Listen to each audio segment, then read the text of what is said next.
This is a 850 BMW 2020 rear door handle removal. So you want to open the door, and then inside the door jamb, you'll see this hole where this plug will be. You take the plug out. We tighten it up on that guy there. That goes in first.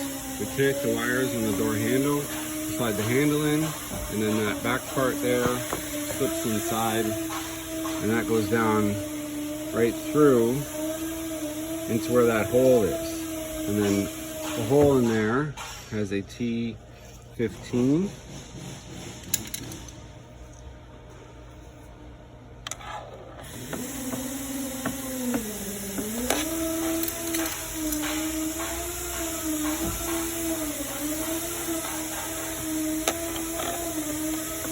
Take your long T15, put it down in there, and then tighten it up. Turn it to the right until the handle won't move.